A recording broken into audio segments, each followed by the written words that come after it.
व्याज किती आलं 100 गुणिले 10,000 रुपये. काय आलं? हे आलं तुमचं व्याज. तर हे पहिल्या वर्षाचं व्याज आहे. आता दुसऱ्या वर्षाचं व्याज आपल्या 2 वर्षात दिले की नाही? आपल्या दुसऱ्या वर्षाचे. Hello friends, welcome to my career academy YouTube channel. मित्रांनो, आपल्या वर्दी बॅचमध्ये आपलं स्वागत आहे. आपला टार्गेट अंकगणितात 25 पैकी 25. त्यासाठी आपण सरळ व्याजाचे 4 व्हिडिओ शूट केल्यानंतर आता चक्रवाढ व्याज घेणार. चक्रवाढ व्याज म्हणजे काय? व्याजावर व्याज. म्हणजे समजा तुम्हाला पहिल्या वर्षी 100 रुपये मिळाले असतील आणि रेट 10% असेल तर पुढच्या वेळेस तुम्हाला 110 रुपये मिळतील. किती रुपये मिळतील? 110. आणि सरळ व्याजामध्ये दरवर्षी तुम्हाला फक्त 100 मिळतात, पण इथं व्याजावर व्याज मिळत राहतं. हे तुम्ही लक्षात ठेवा. आता आपल्याला एक प्रॉब्लेम दिलेला आहे, तो प्रॉब्लेम आपण सॉल्व्ह करूया. दोघं फॉर्म्युले 2 आहेत त्याच्यावर. एक आपल्याला सरळ व्याजाने काढता येतं आणि एक चक्रवाढ व्याजाच्या फॉर्म्युल्याने काढता येतं. पण मी म्हणतो, तुम्ही जर सरळ व्याज फॉर्म्युला हा तुम्हाला माहिती आहे, त्याच फॉर्म्युल्याने जर तुम्ही काढलं तर चुकण्याची शक्यता 1% पण नाहीये. फक्त एक स्टेप वेगळी होते, पण आपल्याला चक्रवाढ व्याज काढणं सोपं होतं. मी तुम्हाला दोघे पद्धतीने शिकवणार आहे. पहिली पद्धत आपण सरळ व्याजाने शिकूया. सरळ व्याजाचा फॉर्म्युला काय आहे? मुद्दल गुणिले मुदत गुणिले दर भागिले 100. हा सरळ व्याजाचा फॉर्म्युला आहे, बरोबर? तर आता आपल्याला काय करायचं? मुद्दल दिलेली 10,000, मुदत दिलेली आहे 2 वर्ष, दर दिलेला आहे 10% अपॉन 100. तर आपण सरळ व्याज काढताना इथं 2 घेतो, तर आपल्याला 2 नाही घ्यायचा, इथं एकच घ्यायचा. काय घ्यायचं? एकच घ्यायचं. एक का घ्यायचा? 2 वर्षाचं काढायचं आहे ना, तर एक एक ते काढत जायचं, म्हणजे आपल्याला प्रॉब्लेम येत नाही. आता बघा, हे 0 गेले, म्हणजे एका वर्षाचं व्याज किती आलं? 100 गुणिले 10,000 रुपये. काय आलं? हे आलं तुमचं व्याज. तर हे पहिल्या वर्षाचं व्याज आहे. आता दुसऱ्या वर्षाचं व्याज आपल्या 2 वर्षात दिले की नाही? आपल्या दुसऱ्या वर्षाचे व्याज काढायचे. फक्त काढण्याच्या आधी काय करायचे? हे 1000 रुपयाच्या ऐवजी मुद्दल हे 1000 रुपये आणि 10,000 टोटल किती झाले? 11,000 गुणिले 1 गुणिले 10 भागिले 100. मग आता बघा, हे 2 0 गेले, हे 2 0 गेले. 110 अधिक 10 किती आले? 1100. म्हणजेच पहिल्या वर्षाचं व्याज आला 1000, दुसऱ्याचं वर्षाचं व्याज आला 1100, आणि दोघांची जर टोटल केली आपण 1000 प्लस 1100, तर आपलं 2100 रुपये काय येतं? चक्रवाढ व्याज. काय येतं? 2100 रुपये चक्रवाढ व्याज. तर याचं चक्रवाढ व्याज किती आलं? 2100 रुपये. आता ही झाली अतिशय सोपी पद्धत. म्हणजे सरळ व्याजचा फॉर्म्युला जर माहिती आहे तर चक्रवाढ व्याज आपल्याला काढता येतं. आता हाच फॉर्म्युला मी तुम्हाला कंपाऊंड इंटरेस्टचा देतो आणि तुम्ही बघा त्याच्यात तुम्ही कसे अडकता. आपल्याला अडकायचं नाहीये, आपल्याला इझी वेने सॉल्व्ह करायचंय. पहिल्या वर्षाचं व्याज 1000 रुपये आलं, पहिला मुद्दल मध्ये ऍड केला, किती झाले ते? 11,000. त्याचे 10% काढले 1100. म्हणजे पहिल्या वर्षाचं व्याज आणि दुसऱ्या वर्षाचं व्याज दोघांची बेरीज केली, किती आले? 2100. चक्रवाढ व्याज किती आलं 2 वर्षाचं? 2100. तर चला आपण तो फॉर्म्युला पाहूया की ज्या फॉर्म्युल्याने आपण कंपाऊंड इंटरेस्ट काढतो आणि आपण आपलं नुकसान करू. काय फॉर्म्युला? रास बरोबर तिचा अमाऊंट येते रास. पी पी म्हणजे मुद्दल आणि रासच्या ऐवजी आपण ए लिहू, अमाऊंट. मुद्दल into bracket 1 plus r upon 100 raise to n. हा फॉर्म्युला लिहितात जरूर प्रॉब्लेम आला की नाही? आता हे मराठीत लिहितो, रास बरोबर मुद्दल कंसात 1 प्लस दर भागिले 100 रेज टू n म्हणजे मुदत.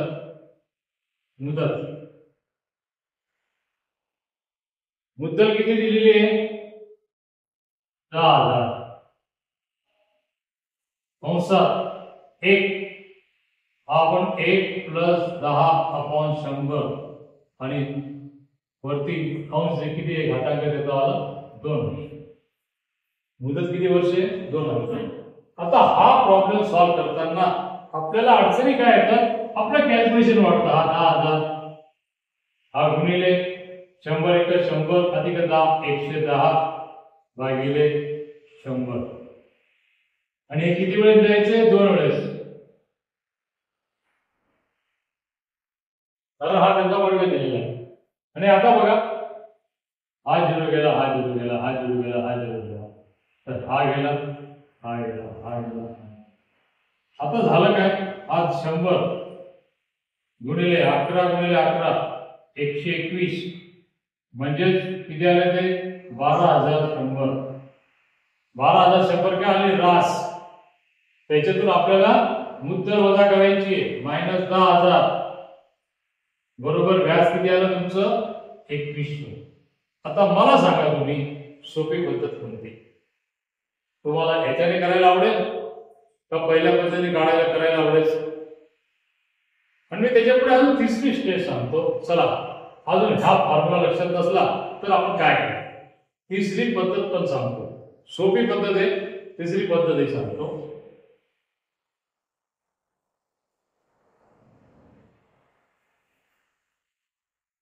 चक्रवाढ व्याज काढायचं आपल्याला. चक्रवाढ व्याज आपल्याला काय दिलेले? मुद्दल गुणिले दर दिलेला 10%. तर काय करायचं त्याला? 100 मध्ये 10 मिळवायचे. 110 जो दर दिला असेल तर दर काय करायचा? 100 अधिक दर भागिले 100 आणि किती वर्ष द्यायचे आहे तेवढ्या वर्षी त्याचा गुणाकार करत राहायचा. बस. आता उदाहरणार्थ आता प्रॉब्लेम दिलेला आपल्याला 10,000 रुपये मुद्दल दिलेली आहे.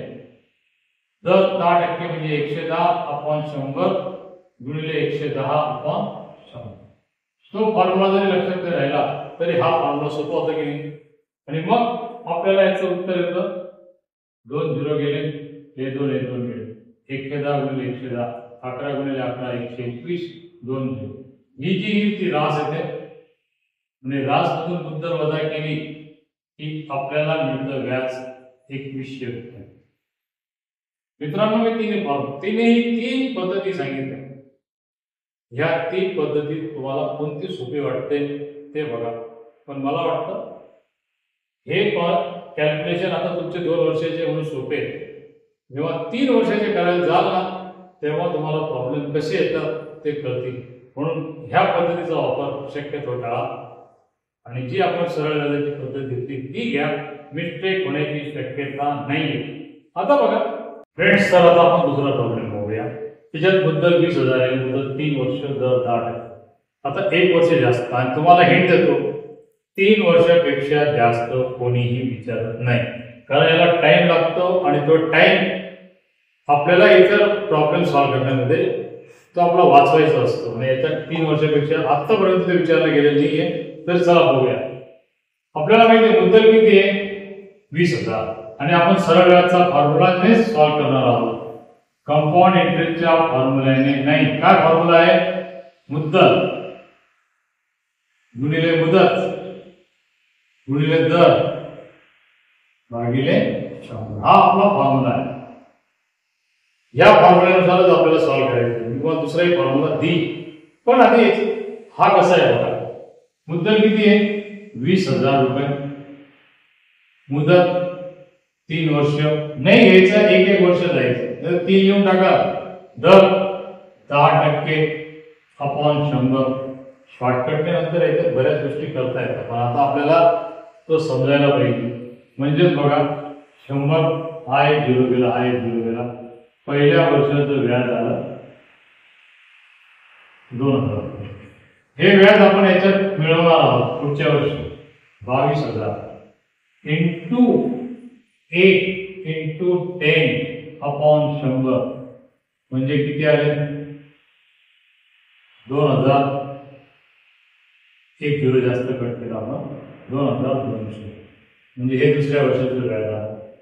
हे पुन्हा याच्यात ऍड करायचं म्हणजे किती आले 22,224,200 गुणिले 1 गुणिले 10/100 हे 0 गेले म्हणजे किती आले 2420. हे आलं आपलं तिसऱ्या वर्षाचं. आता यांची काय करायची आपल्याला बेरीज करायची. 2022 आणि 2420 हे आले 6,220.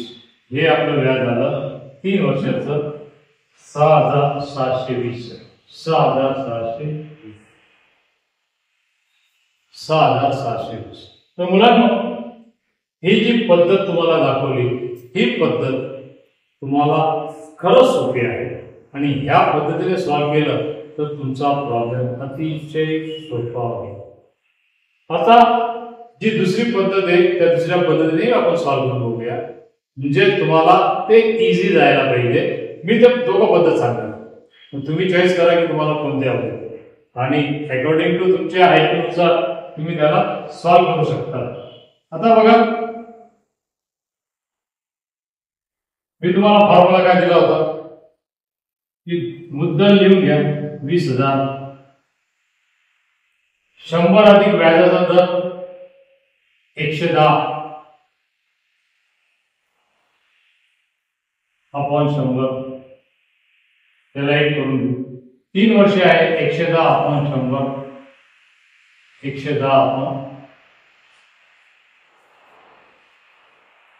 आता बघा आपल्याला एक 0 दे गेला आपल्याला नंतर हा एक 0 दे म्हणजे आपल्याला कुठं प्रॉब्लेम आहे बघा. हा 20 गुणिले 11 गुणिले 11 गुणिले 11 आणि इथं आपल्याला प्रॉब्लेम येतो.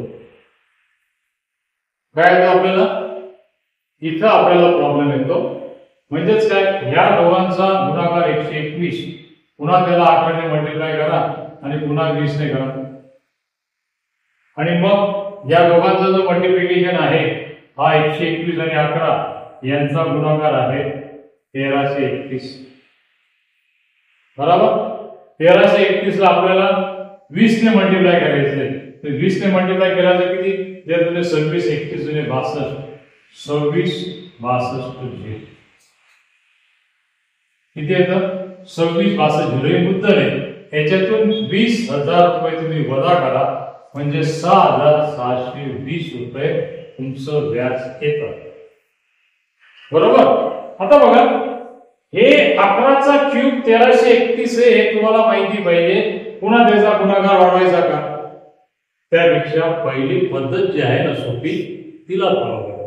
ह्या पद्धतीमध्ये आपल्याला प्रॉब्लेम होऊ शकतो आणि म्हणूनच पहिली पद्धत जी दिली जर एक व्याज काढा सरळ व्याज त्याच्यात ऍड करा पुन्हा सरळ व्याज काढा त्या मुद्दला ऍड करा पुन्हा सरळ व्याज काढा मुद्दला ऍड करा आणि आपलं उत्तर चुकत नाही. इथं काय होतं हे 20,000 रुपये वजा करायचे राहून जातात आणि वजा करायचे राहिले तर आपण 26,720 व्याज लिहून मोकळं होतो. आन्सर येत नाही टाइम जातो आणि आपला वेळ गेला की आपण स्पर्धा परीक्षेतून बाहेर जातो. मित्रांनो तुम्हाला आमचा व्हिडिओ कसा वाटला तर लाईक शेअर सबस्क्राईब तर जरूर करा. त्याचबरोबर आमच्या ऑनलाईन आणि ऑफलाईन ज्या बॅचेस आहेत त्याला तुम्ही जॉईन करून अंकगणितात नाही तर पोलीस भरती 100 पैकी 100 तुम्ही मिळू शकता. तर डिस्क्रिप्शन बॉक्स मध्ये मोबाईल नंबर दिलेला आहे त्याचा तुम्ही उपयोग करा आणि ऑनलाईन ऑफलाईन बॅचला जॉईन व्हा ही माझी तुम्हाला कळकळीची विनंती आहे. जर वरती पाहिजे असेल तर चुकीच्या लोकांकडून शिकू नका. तुमचा टाइम आणि वेळ दोघे वाया जातील आणि गेलेली वेळ पुन्हा येत नाही. Okay bye bye.